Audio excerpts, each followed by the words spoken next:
Thank you very much. It's 9 a.m. We'd like to call this meeting of Whistle Board to order.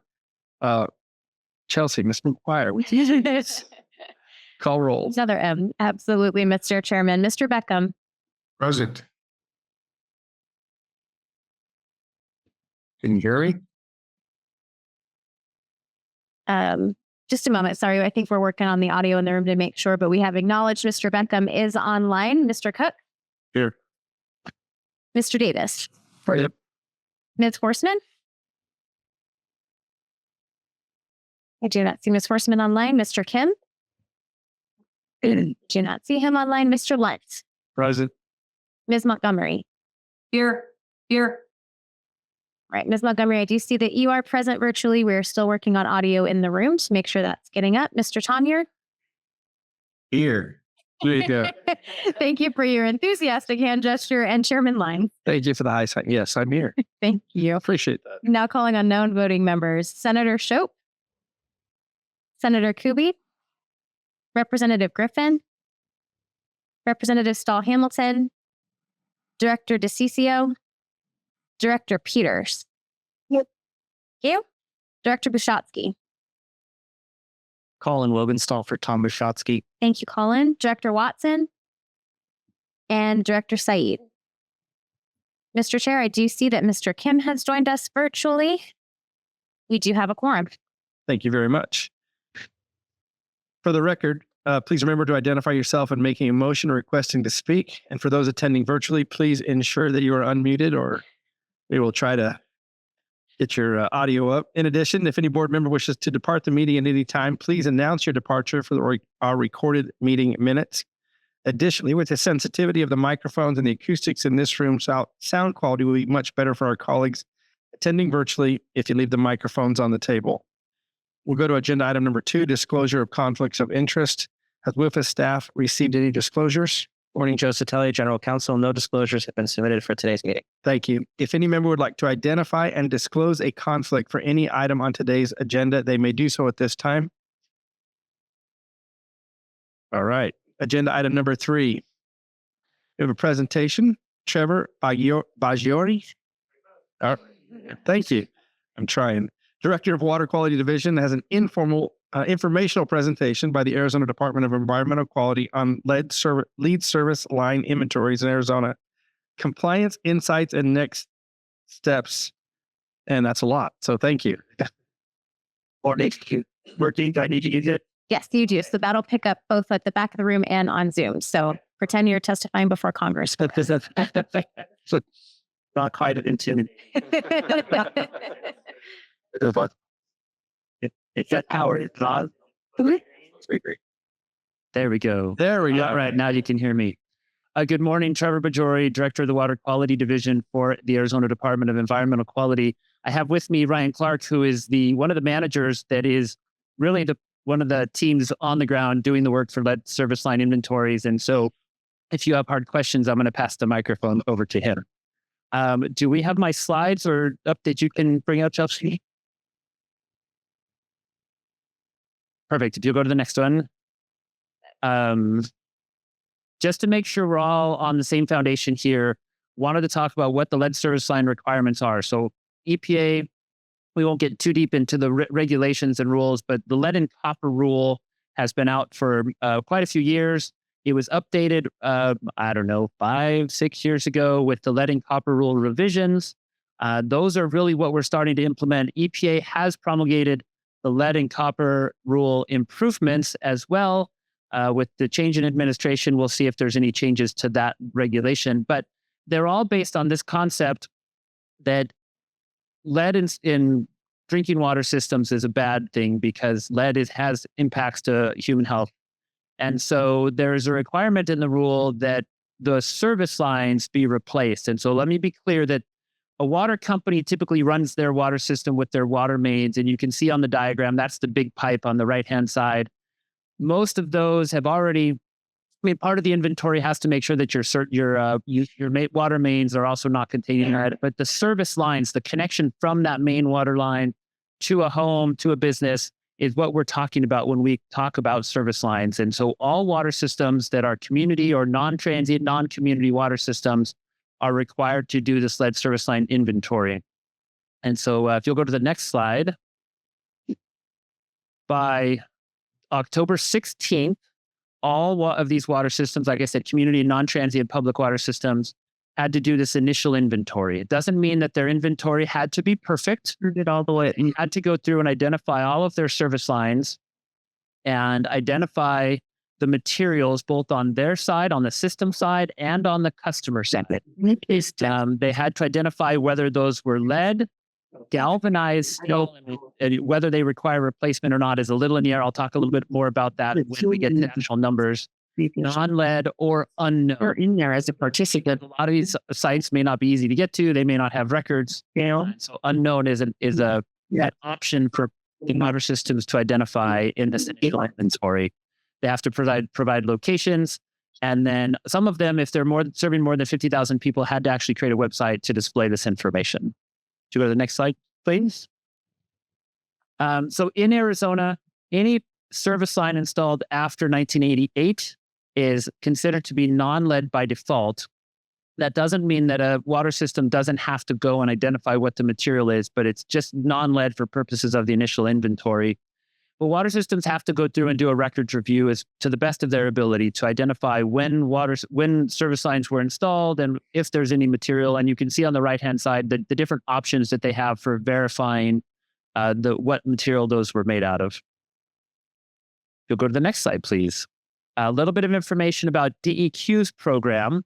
ADEQ got some federal funding. I believe it all came through WIFA as the state revolving fund and set-asides for us to help water systems identify and do an inventory of their materials.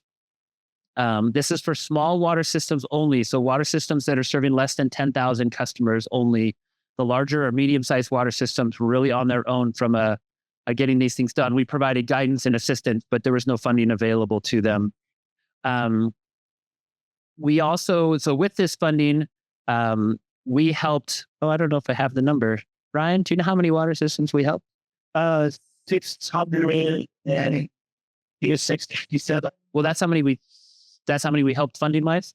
Okay. So significant number. We also, as part of this funding, bought a program called 120 Water. So this is a way to simplify the submittals for the water systems, as well as sending that information to EPA. So just a quick side note, ADEQ is helping implement the lead and copper rule revisions and the inventories, et cetera. But EPA is the enforcement entity at this point. ADEQ has not been granted primacy over the lead and copper rule revisions or the lead and copper rule improvements. That'll be coming in the future, but EPA is the enforcement authority at this point still. Okay, so here are the next slide. These are some of the details. Oh, there you go.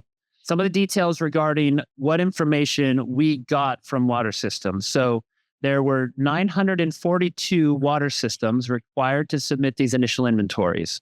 It says 797 on the slide. I think actually today it's 801 or 802. So the number is still going up, which is great. There's the 667 public water systems we offered financial assistance to, and it covers over 6 million people that are serving the water, right? A significant amount of the population of Arizona. So go one more slide.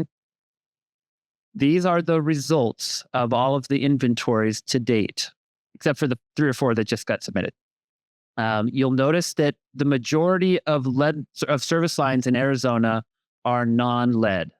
And that's not a surprise because Arizona is a newer state, right? A lot of the water systems, et cetera, are not, historic and hundreds of years old, like you might get back east. And so it's not a surprise that not most of these are non-lead. The unknown is still a significant component as well. And those will have to be inventoried and identified over the next couple of years, I believe. On here, GRR is galvanized requiring replacement. And that is a maybe category. Galvanized lines only have to be replaced if they are downstream of a lead service line. If they are downstream of an unknown line, they're put in this category, right? They're put in this category that they might need to be replaced. But as those unknowns go down, likely the galvanized required replacement will go down as well.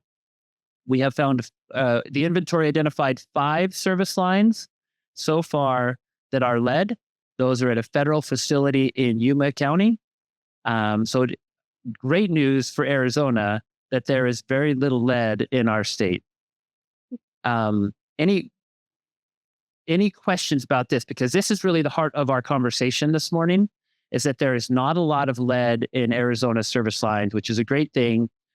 I understand that WIFA has funding that can go towards helping replace lead lines.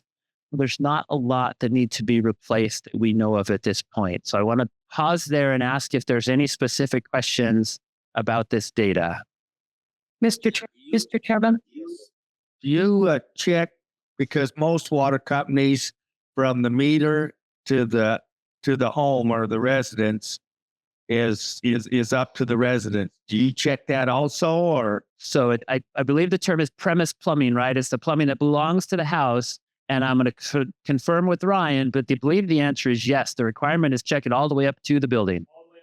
All the way up to the hose bib, all the way up to the entrance to the building. So if you look back at the first slide where we showed the home, right? You have the utility owned side and the customer owned side of the whole line, all the way up. Both of those have to be identified. Thank you. Of course. Any other questions? All right, go to the next slide then, and feel free to ask questions at any time. So Mr. Chairman? really kind of the what's next slide, right? What's going on? So many systems are going to need help verifying materials. Sorry, we have one question. Go ahead, Sue. I'm sorry, I didn't know if you could hear me. Trevor, just for informational, and thanks for being here. When you gave the numbers on the prior slide, There's more question, I believe, in the chat, and I can just say it over the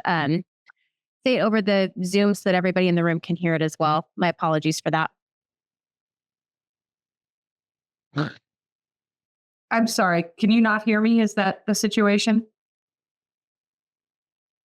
Tim, you can hear me, right? I can hear you, Sue. They can't hear any of us online in the room. So they're asking you to put your question in the chat. Thank you. Okay. I'll put it in the chat and we catch up later. Actually, I thought it was just me. I've been running around here trying to figure out what was wrong with my system. Thank you for the clarification. It's not you, it's them.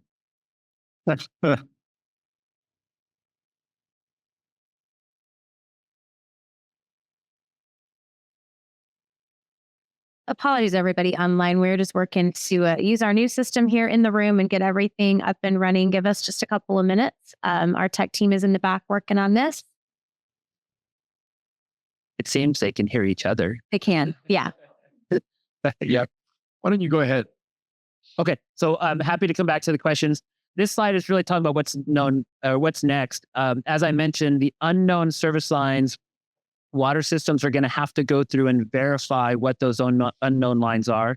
Can similar be by records research, or it could also be by actually going out and verifying on the ground what's there.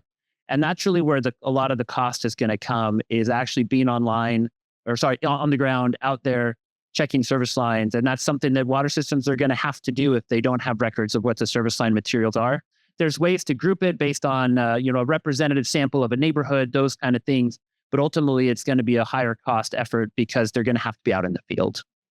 In order to do that, you're talking about entering private property on a lot of these cases. And I know that's some of the concerns that we've heard from the cities, is having to go onto private property, getting property owners to agree to that. And sometimes it's in a rougher neighborhood. And so there's concerns about safety and things like that. So that's the challenge. Like the easy ones have, for the most part, have been done, and these will be a little bit more difficult to get accomplished.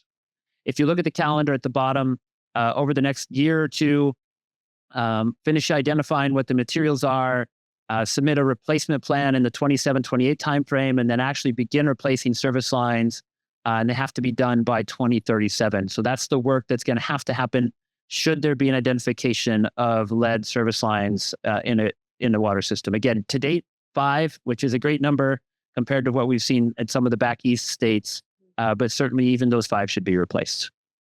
So Trevor, the question from Board Member Montgomery was, does the inventory include tribal water systems on the reservation? These are not public water systems under Arizona law, correct? Great question. So yes, thank you, Ms. Montgomery, I know her well, so I appreciate the question. The answer is that we do not have jurisdiction on tribal land. And so all of the water systems that we're talking about, the 900 and plus, I think 942 that had to do this are water systems that we regulate, not tribal lands. Tribal water systems would be regulated by EPA. Ryan, do you know any insight as far as, so it's the same rules, and then EPA would help do that as, any assistance that might be provided or funding and things like that? Okay. Have you heard from Region 9 at all about water systems on tribal land in Arizona? They're currently they're just asking us for feedback because we don't have primacy over it. So they're asking for early referrals of non-compliers. So right now they're compiling a list of all of those that still need help getting this accomplished. But we have not had any feedback from them on that. Okay, so clarification. So just make sure I'm right, is that we have provided all of the water systems that have not submitted an inventory or not completed inventory to EPA because they're the enforcement entity. But EPA would have complete authority over the tribal systems, and we don't have any insight into who's submitted or anything like that. So also from Sue, she said, when we talk about water systems in the state, we should be clear that we do not know about those. So the numbers are not complete for the entire state. Okay. Thank you, as always, for the correction. Yes, the water systems that we're talking about today are the water systems that ADEQ has jurisdiction over, and those are non-tribal systems. So any water system on tribal territory, tribal land would be regulated by EPA and not included in the numbers. And Sue, we'll make sure to note that for any future presentations that we give.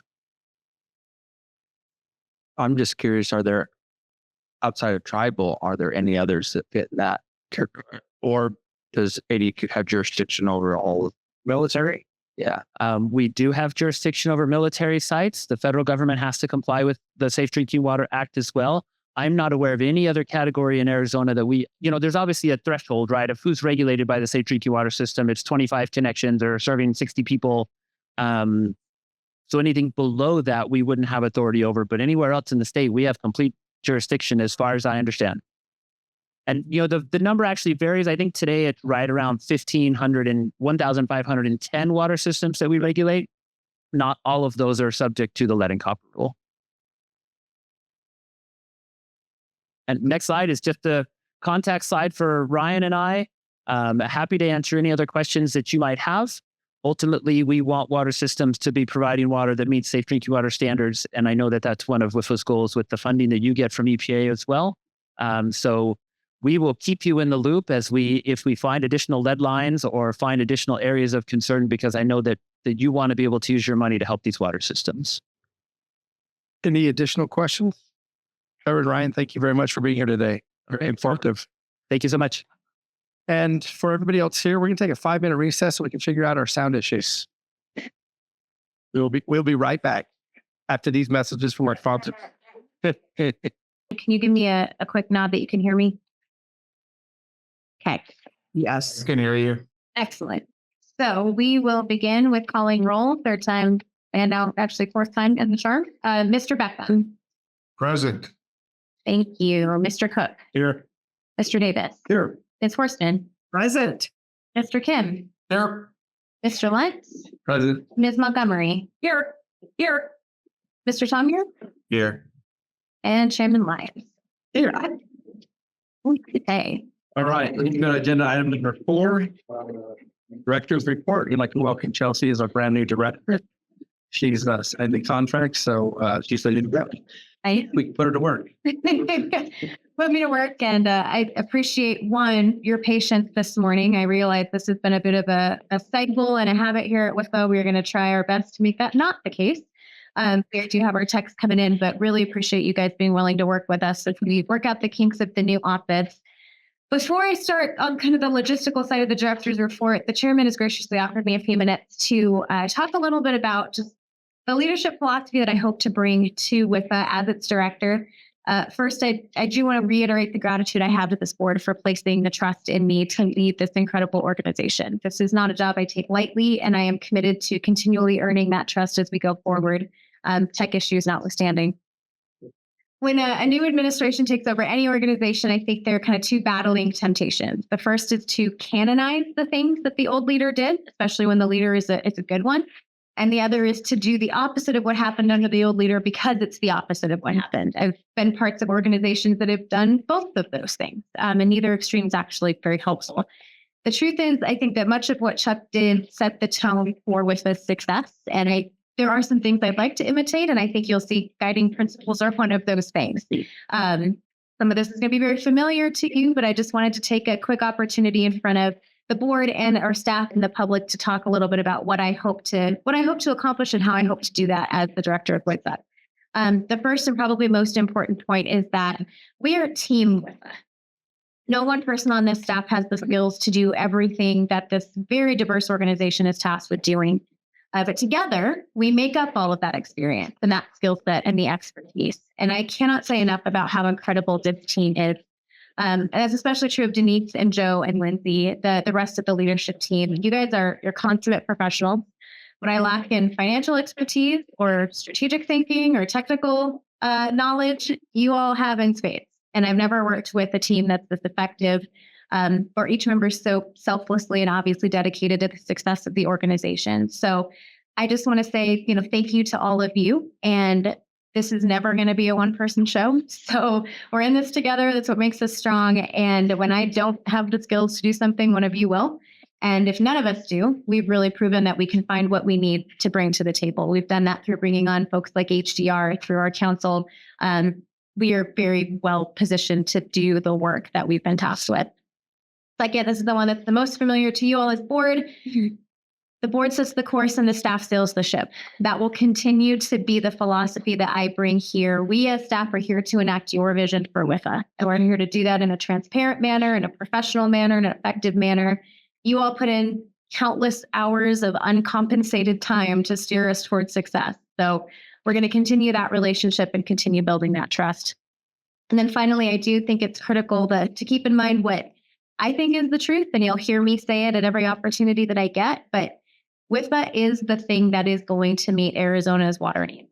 It is the innovative model. It is the way to bring resources where it needs to happen. And I think it's the best way for Arizona to all water users in all corners of the state to really get what they need. So our goals of conserving and augmenting and increasing the reliability of our state's water supplies, that's the solution we need right now. And so I'm firmly rooted in the belief that we are the best way forward. And I can't wait to see kind of what our new chapter of Arizona's water security looks like. So thanks for trusting me with that.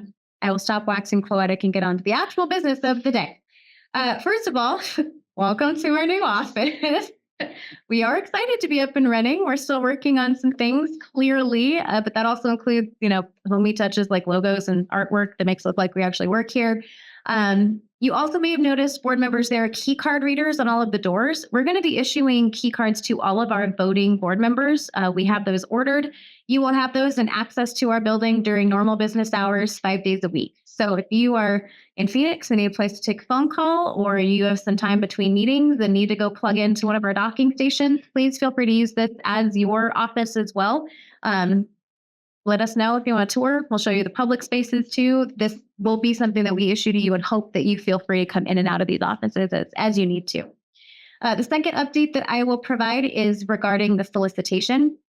First, in accordance with the direction given by this board at its January meeting, WIFA staff did publish amendment number 4 to the solicitation on January 16th.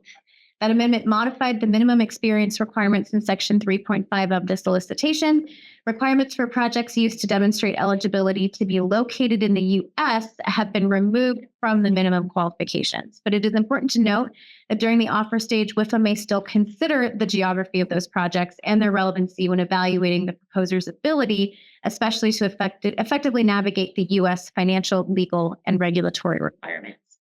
Second, the initial qualification submittals under the solicitation were due on February 6th. Our administrative rules require that the authority record the names of offerers and make those names publicly available. We have done so. That list is available to you and the entire public under tab 4 of the board book.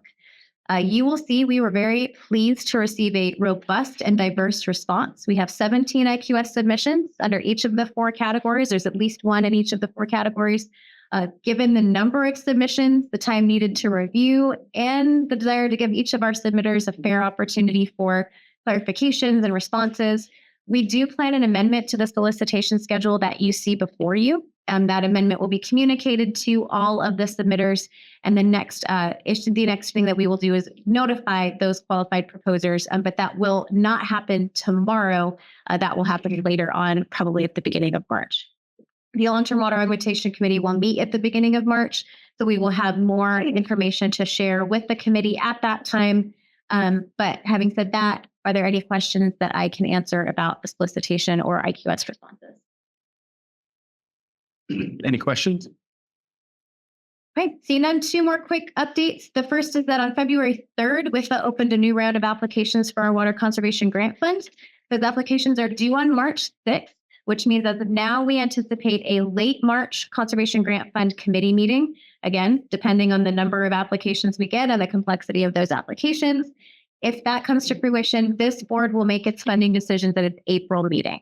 So I know that's a very compressed timeline, but we're trying to give applicants as much time as possible to get those projects on the ground by that June 2026 deadline. Projects team held a webinar last Friday, and by that I mean Lindsay held a webinar last Friday.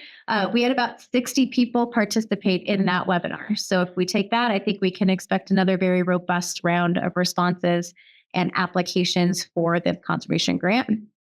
And then finally, going back to the external affairs side of things, quick legislative update. There honestly is not a whole lot to update on other than HCR House Concurrent Resolution 2016. That is a concurrent resolution that outlines the legislature's intent to come back to WIFA with additional funding opportunities when that opportunity arises. Kind of also outlines our intent to bring the legislature tangible projects that did pass through the House last week. That is the voting board that you can see there. Bipartisan support, bipartisan opposition, but passed through, and bipartisan is a good thing. So we are working on that and bringing that through to the Senate, really using it as an opportunity to tell with a story as we go through.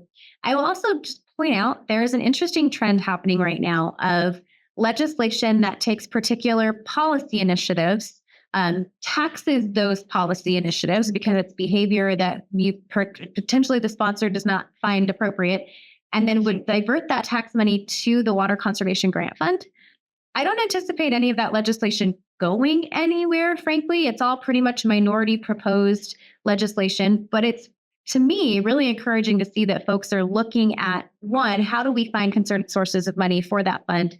But two, just that that fund is at the top of mind and that they're recognizing the good conservation work that it's doing, wanting to find ways to funnel money into that.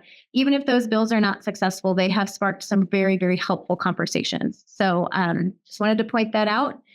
Say thank you to the folks that are having those conversations and looking at that. And that will conclude the report, Mr. Chair. Thank you very much and welcome aboard. We'll go to agenda item number 5, the Forgivable Principal update with Denise Paulson. Thank you. So this is our periodic Forgivable Principal report. I changed it up a little bit compared to previous reports in that I really just wanted to focus on the activity for this fiscal year. I think it's easier to track that way. So the first column on this report, you can see that at the beginning of the fiscal year, we had about 82 million for drinking water. And if you could bring that up and sorry, we have about 82 million of forgivable principal in our drinking water fund, and we have about 18 million in the clean water fund. Activity this fiscal year, we've had on the drinking water, we have about 5.3 that the board's already approved and 2.2 that's in the wings to be approved, leaving a total balance of $74 million. And on clean water, we have about 1.2 million in the works and a remaining amount of $17 million. We do have projects planned in the lead service line per the inventory study. We'll see how that plays out. We also have some projects on our emerging contaminants that are related to emerging contaminants on our PPL. And if you have any further questions on that, Lindsay can definitely address that. With that, I'd be happy to answer any questions. Any questions for Phyllis?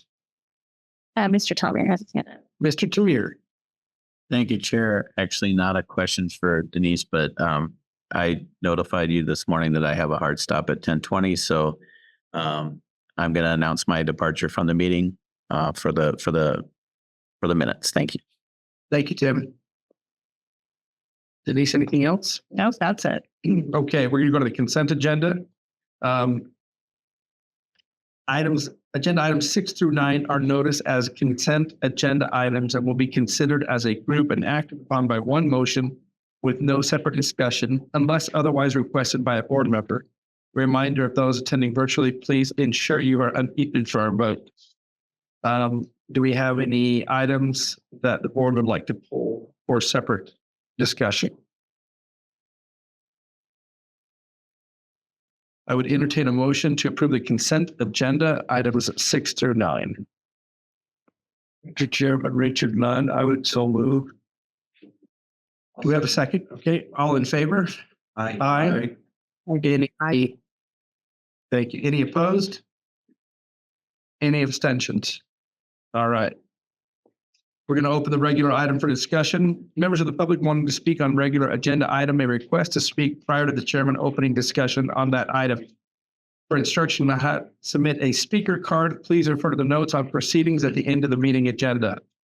We're going to go to agenda item number 10, consideration of loan resolution addendum A 2025-047, City of Casa Grande.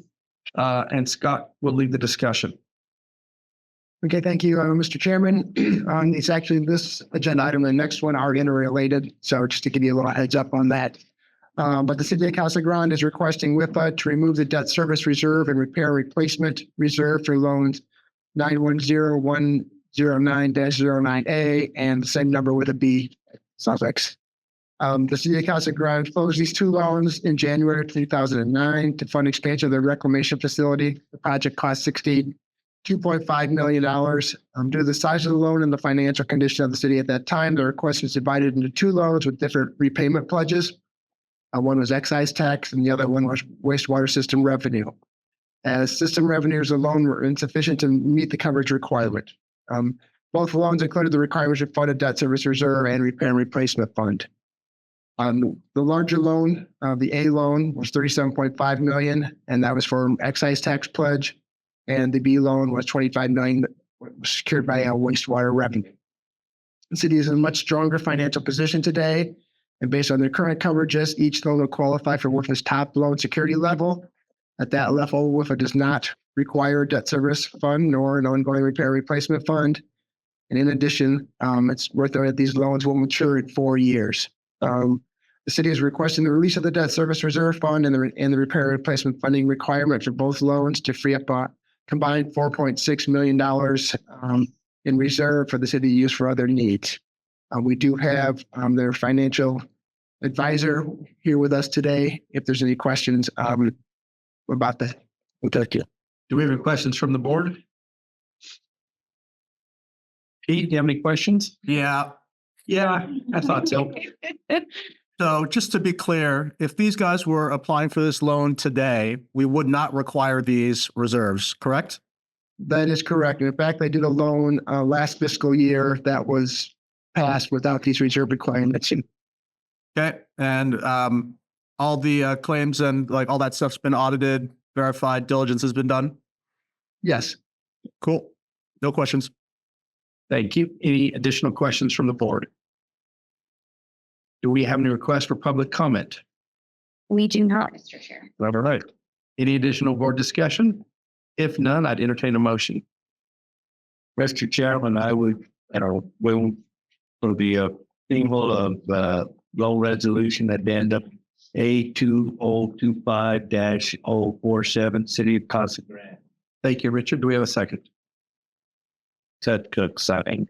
Ted, thank you very much. All in favor? Aye. Any opposed? Any abstentions? Thank you. Motion passes. Good. It's the motion for level sheet explanation. Okay. Oh, that's part of the same thing, right? Okay. And any objection to reading 11 into that motion of 10? No. Okay. No. Thank you. Yeah, no, let's go ahead and just do a revote with the combined motions. Okay, with the combined motion. Richard, would you please read that again? I move that we bring agenda item 10 and 11, loan resolution addendum A 2025-047, City of Casa Grande, and loan resolution addendum A 2023-048 grant. Second. All in favor? Any opposed? Any abstentions? 10 and 11 pass. Thank you. We'll go to agenda item number 12. Scott will lead the discussion. Thank you. Lake Havasu City closed the loan in 2015 for a little over 60 million to refinance some 2005 GATA loans and finance construction work to expand the Mulberry Effluent Basin.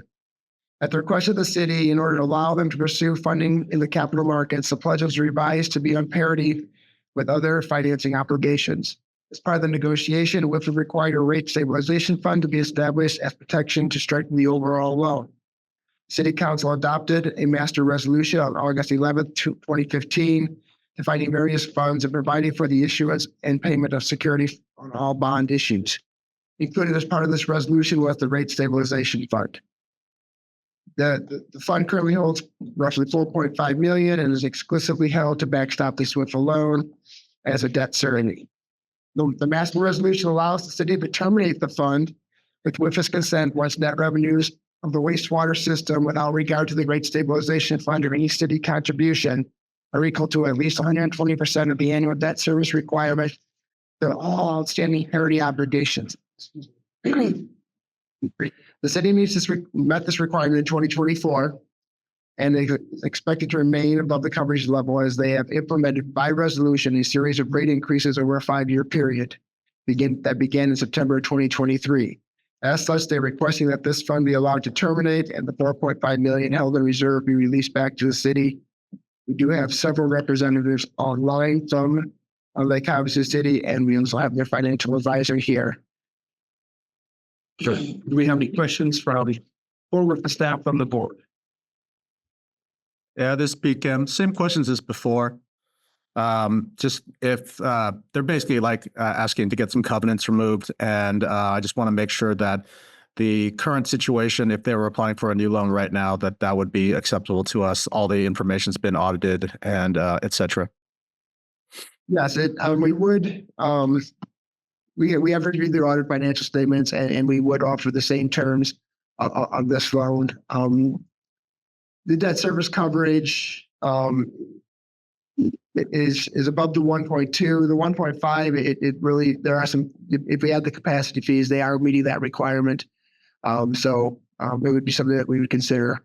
Based on that, we would offer the same to them. Okay. No further questions. Okay. Yes. Just out of curiosity, it really doesn't bear on my vote one way or the other, but was a rate stabilization fund ever needed to be used at all? Okay, just curious about it. Any additional questions from the board for staff? Do we have any public comments or questions? No, Mr. Chair. Okay. Any additional board discussion? If not, I will entertain a motion.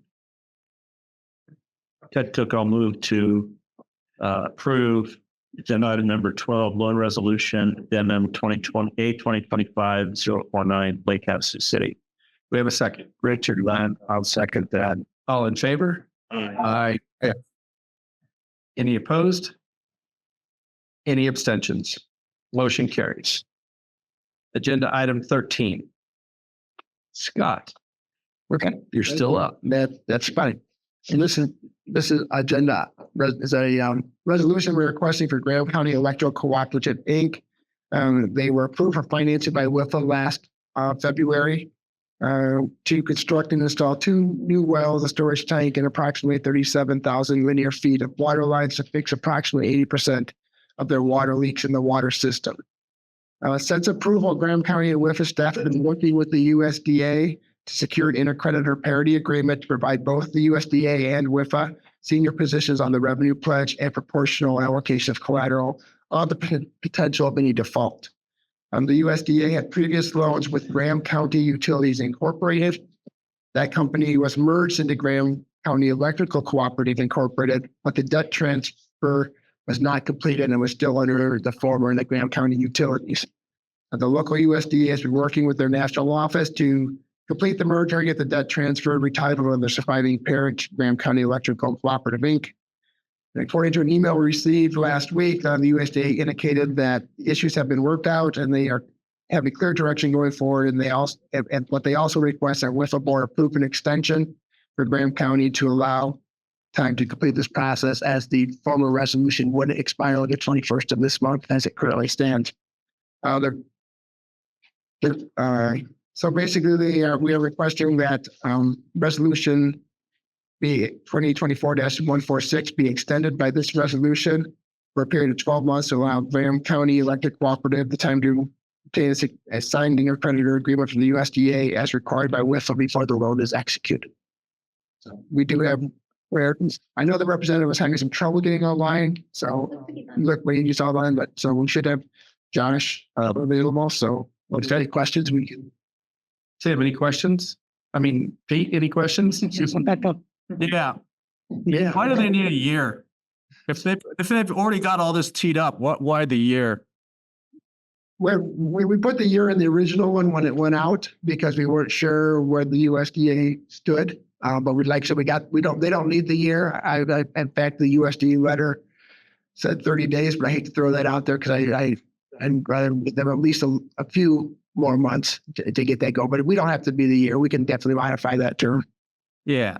I mean, at the end of the day, I like to run a tight ship, and like, why give more than they need? I understand that like other crash can happen, and then like they may need to come back again. On the other hand, 12 months is forever. So I don't know, just 3 to 6, something like that. Well, and I would like to just sidebar commentary that they've lost about a third of their staff with the recent cutbacks. So I'm in favor of giving them a little bit of extra time working with what they've got as they kind of reformulate their approach within their office. Yeah. Yes. Yeah. Okay. Yes. I spoke to one of the assistant directors, and they were good. 6 months? Sounds good, Pete. Make a motion. This is Pete Kim, so moved. What's your motion, Pete? To amend the borrower request or approve the borrower request for 6 months rather than 12. Do we have a second? I'll second that, Richard. Okay. So let's make a formal motion that includes the entire title. Pete, please. Unfortunately, due to technical difficulties, I'm unable to read the top of this. There's a big hole in the thing. So if somebody else could make that motion in a second. Yes, I move that we approve consideration of loan resolution addendum A 2025-052 with the amendment of limiting the extension to 6 months versus 12 months. Do we have a second? That's Pete Kim, second. All in favor? Aye. Any opposed? Any abstention? Thank you. Motion carries. Agenda item number 14, Chelsea, back to you. Back to me. Thank you, Mr. Chairman. So agenda item 14, during a special meeting on February 11th, Board Member Montgomery and some others expressed an interest in hearing from WIFA on the current impact of the federal administration change, executive orders, agency turnover, etc. Today, we're going to touch on two major subcategories, if you will, related to the current state of the federal government. You'll note from both of these agenda items that these conversations don't really have conclusions. I do anticipate this is going to be a recurring kind of agenda item. We will add to these topics, I'm sure, but wanted to at least kind of have everybody get their feet under them as we get a little more certainty about what federal spending looks like in this administration. So I'm going to actually start with Denise. She's going to give us a mini seminar today on tax-exempt municipal financing and why that's a major source of conversation and consternation at the moment. Denise? Thank you, Chelsea. So with the new administration in Washington comes changes in policies. So one of those changes that we just want to make the board aware of, not necessarily screaming and with my hair on fire yet, but I do want to start putting the information out to the board in case it does come to fruition. That they've been talking about eliminating tax-exempt financing, and this is a possible way for them to extend the 2017 Tax Cuts and Jobs Act. So the next few slides are to provide the information or to the board on what the impacts are going to be to WIFA. So how does that impact WIFA? So to back up a little bit, last week we saw some concrete evidence that Congress is considering putting the tax-exempt bond financing on the table to offset the cost from the 2017 Tax Cuts and Jobs Act if they extend that. They estimate that if they do away with tax-exempt financing, they could save about $250 billion over a 10-year time frame. And this is what experts are out there estimating. This would be to help a $4.7 trillion problem. So really, it's not that much money. When you look at whether people are worried about this passing or not, we have seen some evidence. There was a quote on the bond buyer that the market isn't reacting to this yet. There's also some underwriters that are not reacting to this. They think there's a good group of people that will advocate for the existence of tax-exempt financing. This issue came up in 2017 under the Obama administration, and we continue to have tax-exempt financing, so they think that will continue. So what does tax-exempt financing mean? So this has been along forever, since 1913. And what it is interest earned by investors is exempt from federal income tax, and often state and local taxes. The tax exempt status, because we have lower interest rates, makes it more affordable to communities. And so they're able to do more infrastructure projects because they're able to finance it at a lower rate. So it really benefits local communities. So if you go to the next slide. So what's the difference between tax-exempt financing and taxable financing? There's studies out there, and we've really seen a range. It depends on what period of time you're looking at, because the market does have a lot of variation. In conversation with Bill Davis, we decided to look at a snapshot in time just to do an illustration of what the differences are. So this is mid-January. We typically here at WIFA do 20-year bonds. So I picked the highlighted numbers, which is a 20-year mark. And you can see right now the rates are at 3.85 for AAA tax-exempt financing, whereas if it was taxable, it would be 5.52. So that's a 1.67 difference. Now, in the finance world, we refer to basis points. So you would say 167 basis points. I have seen this range anywhere from 1.5 to 2.1. So if you go to the next slide, GFOA is really arguing this in Washington, D.C., along with the League of Cities. They're using 210 basis point difference, and this is based on a year in 2023 done by Public Network Finance. So that was also based on a 30-year bond versus a 20-year bond. So when I looked at WIFA, I decided to go back to the 20-year numbers that I just showed you. And we did a comparison of a $50 million bond sale with a 3.85% tax or interest rate, and compare that to the 5.52. That would be an annual difference of $560,000. If the bond sale was $100 million, that cost me $1.1 million a year. Okay, so there is a monetary difference here. With the other thing I want to point out is not only does it impact our ability to finance, but it also impacts the interest rates that we're putting on our loan documents for our borrowers. So right now in our portfolio, if you look at all of our loan documents, our average interest rate, actually it's a weighted interest rate, is about 2.8%. Okay, so if you compare that to what a taxable rate was, that's a huge difference. So one policy discussion, if this passed, is how would we handle future loan documents and what interest rate would we apply? So that's the main reason why I put that bullet up there. So the impacts are twofold. Generally, public entities, this would be something that goes across the board to all public entities. There'd be higher borrowing costs, probably less infrastructure. We would need to think about our interest rate for future loan documents, and also it could result in higher rates ultimately for end users, which are our customers in the water and wastewater areas. Next slide. So just for the future, there is a big advocacy arguing against this elimination of tax exempt financing, and it's put together by the National League of Cities and also by GFOA. There's a really good website out there with a bunch of information where they're showcasing projects that have been financed with tax exempt financing. So I encourage the board to go take a peek at that. There's also the possibility of doing a bond sale. I'm not really advocating for that right now. Again, the knee-jerk reactions, let's go get the cheap money while we can. But we really don't need the cash right now. So I think it's too early to really contemplate that, but it is a possibility. And also, if it passes, we may have to really look at the policies surrounding our loan documents and how we're structuring those for our borrowers. And with that, I'd be happy to answer questions on that. Any questions from the board? Jared. Yeah, just one comment. Can you go back a couple of slides here to the one before that?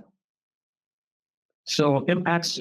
So with that, it impacts the borrower. And you said, if this were to pass, and thankfully, I agree with the point that this is small potatoes, right? So hopefully that will look for bigger fish than slip. Correct. The whole meal there, fish and chips. But this would impact not only what that, as this slide says, every borrower. So in addition to these costs to WISA, particularly if we had to go out and borrow more money because more people were coming to us because they couldn't afford it on their own than already are, we might see even larger numbers impacting WISA because of pushing more municipalities into a place where they could afford to borrow money on their own. So this could be, in essence, concentrating the results of this legislation on WISA in Arizona. And it could be $1 million, it could be much more than this. Right. So this is a big deal to us relative to what it might be as far as tax savings for that sector.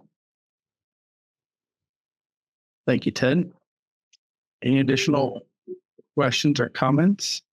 Yeah, this is Pete Kevin. Hey. So just big picture stuff here again, Denise. None of the proposed changes are retroactive, right? This is all for Ford stuff. So none of the paper we've already written would be affected. I think that's correct. I mean, I've seen some conversation about it being retroactive, but I think right now what's on the table is forward facing. Okay. If it's retroactive, then that's a much bigger deal than if it's not, correct? Correct. Yeah. But luckily, we only have a couple of years left on our existing debt.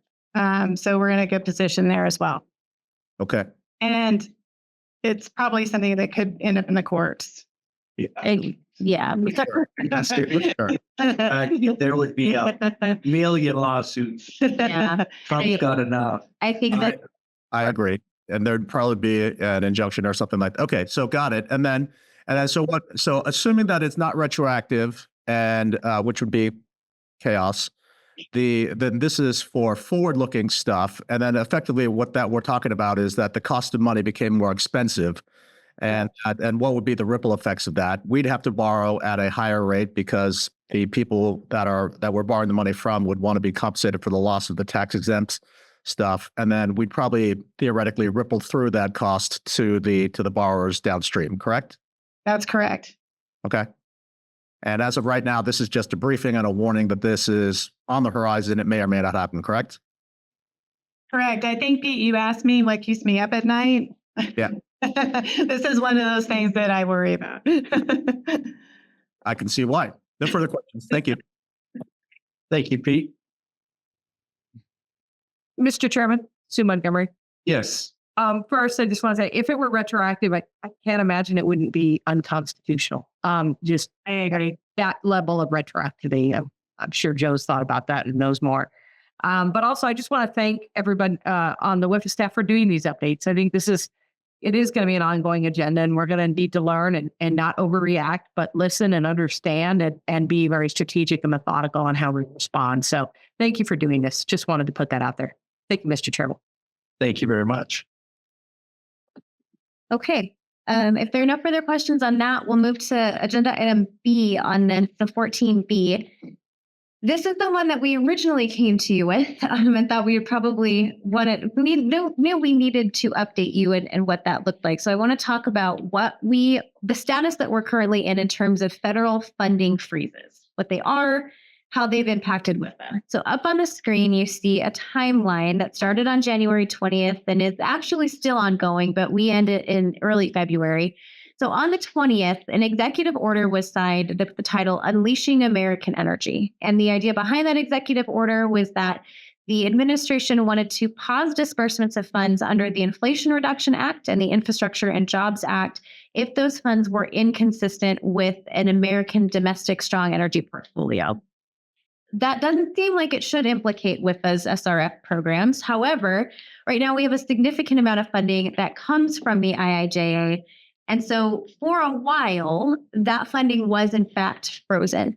You'll remember that on January 27th, the Office of Management and Budget released a memo that created some shockwaves across that said all funding for all financial assistance, it's frozen. We're not going to do it. That memo was rescinded on the 29th. So I don't want us to pay too much attention to that. However, I think after the kind of uncertainty that memo and its rescission created, we did have a period where WIFA's funding was temporarily frozen. So we were unable to access funding under the IIJA. So that included things like our emerging contaminant supplemental, our lead line service supplemental, which we heard a little bit about earlier today. All of that was paused. Multiple courts have since issued temporary restraining orders on those freezes that makes it so that the federal government cannot pause disbursements, which is kind of an annoying double negative. But after those TROs, WIFA is business as usual. So we can access all of our funding.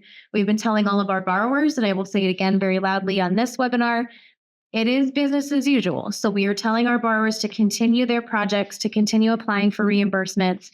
We did have, I believe, one reimbursement that was denied that has since been rectified. So February 4th and 5th, that's when we were able to submit and receive all pending disbursements from the EPA.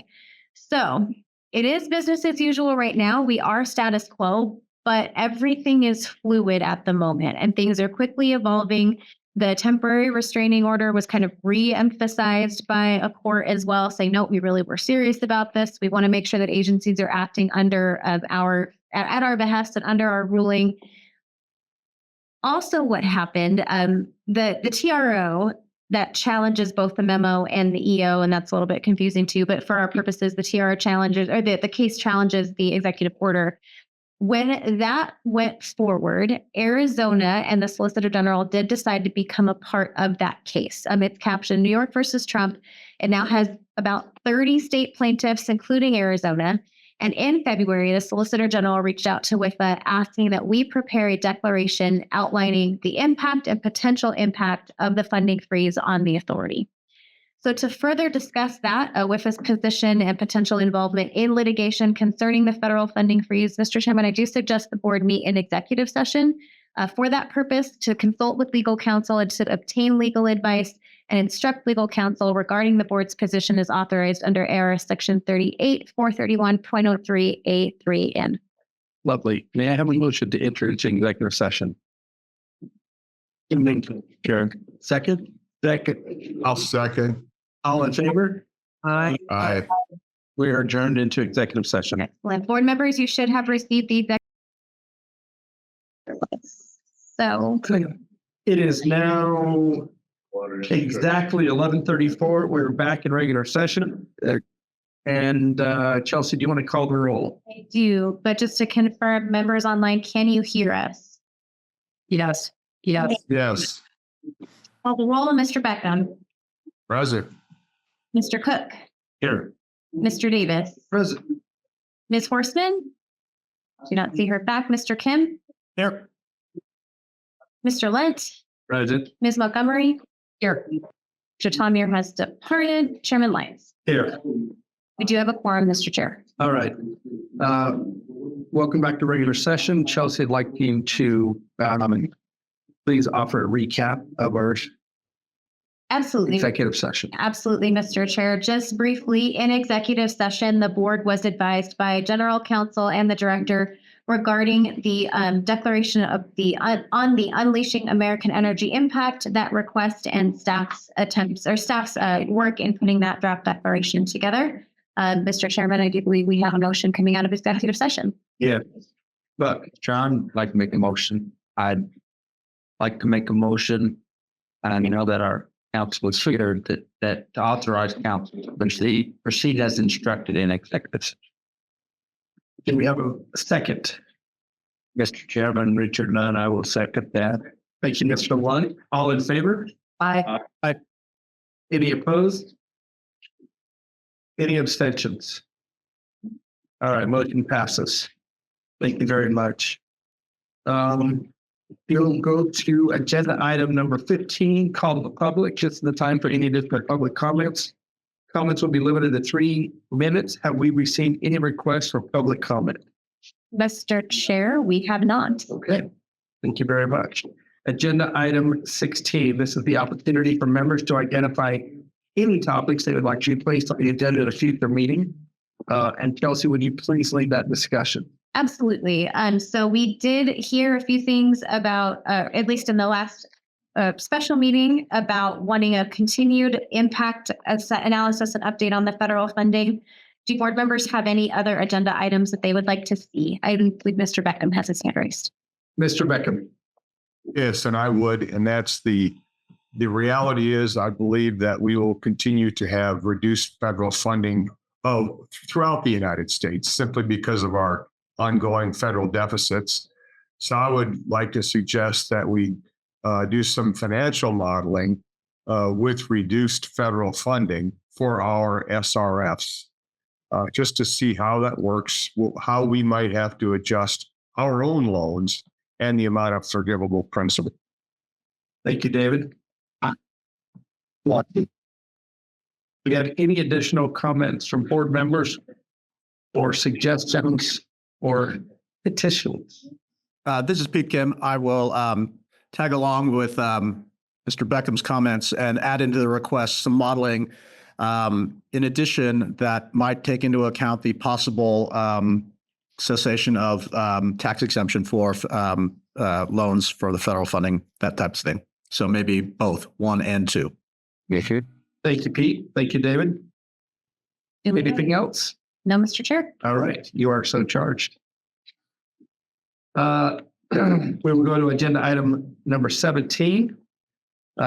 Chelsea. Yes, Mr. Chair, the next board meeting is scheduled for March 19th, a month from today, again at this building, with my commitment to you that this tech will actually work at that point. Again, my apologies and very, very grateful for your patience as we worked through all that.